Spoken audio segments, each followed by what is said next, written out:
Hey everyone, Hamish here. Welcome back to Warrior Codex.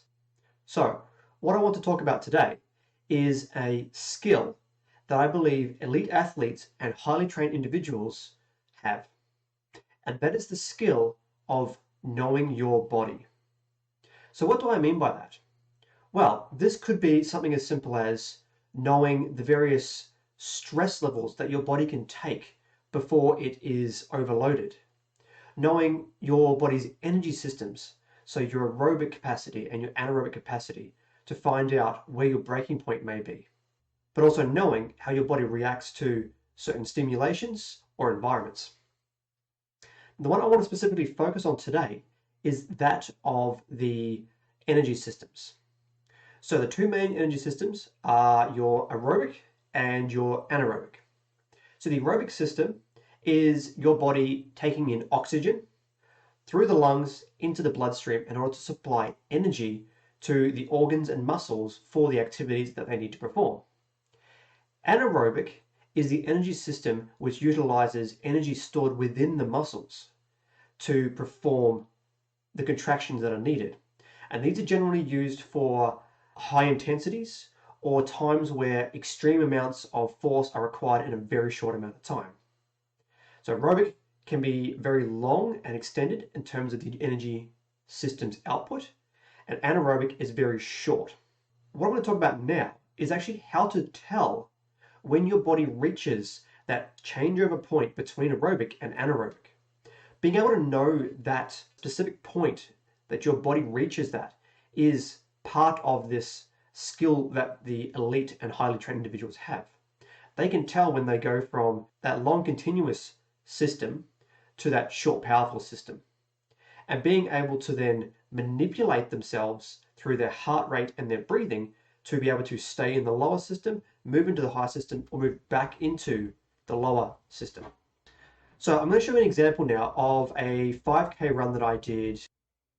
So when I start talking about heart rate and breathing, one of the best ways to actually know what that is, to monitor it, is through biofeedback. Now, biofeedback is essentially anything that is taking biological recordings of your body and giving it to you in some form of feedback. Easiest thing to think of when we talk about this is a heart rate monitor. Looking at my run here now, we can see that we have these heart rate zones. Zone 1, warm up. Zone 2, easy. Then you've got the aerobic zone and the anaerobic zone here. This is also the anaerobic zone, but this is the top end of it. What I'm specifically looking at here is the changeover between zones 3 and zones 4. This is that tipping point I mentioned. So being able to control your body through your breathing and your heart rate to stay in either aerobic or into the threshold, or stay right on the balance point between the two.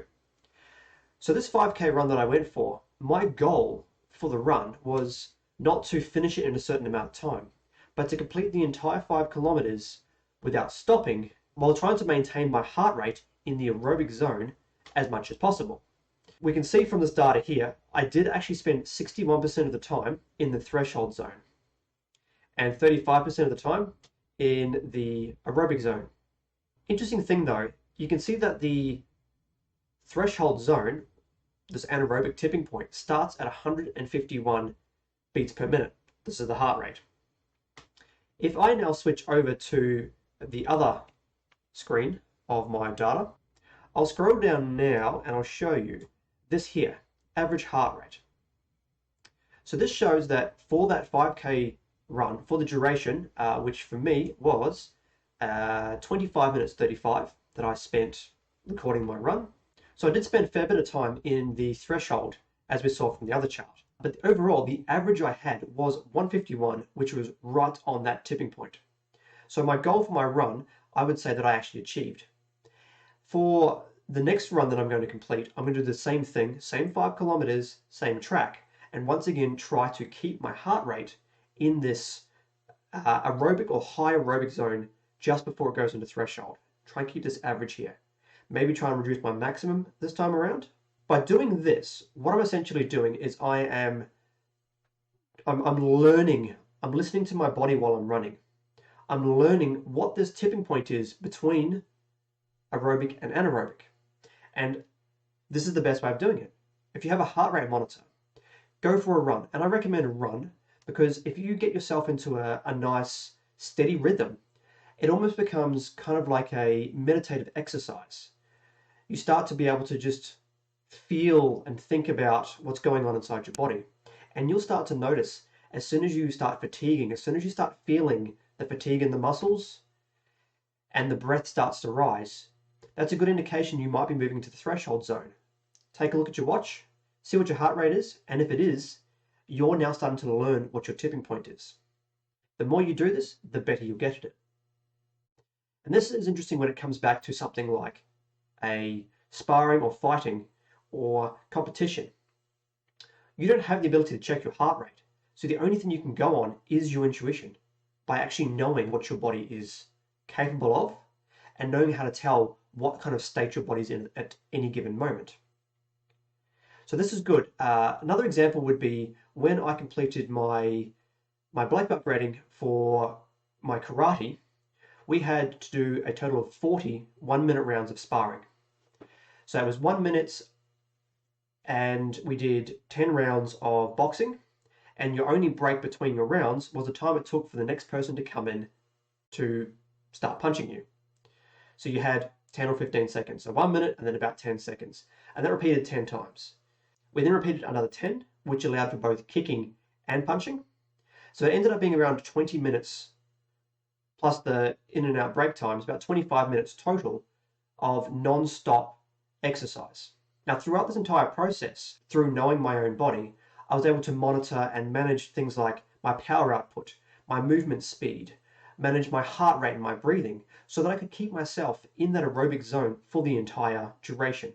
And by doing that, I was able to stay protected and not get overwhelmed by any of the opponents that I had.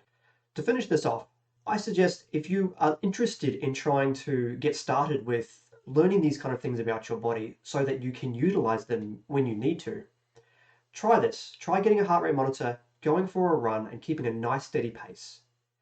It might take a few goes, and you may have to constantly be checking your watch and checking your heart rate to see where that threshold is, where the aerobic zones are. But over time, you'll start to learn that and you'll start to rely on the watch less.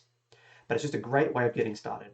Once again, I hope that I've either inspired you or taught you something useful. Thank you.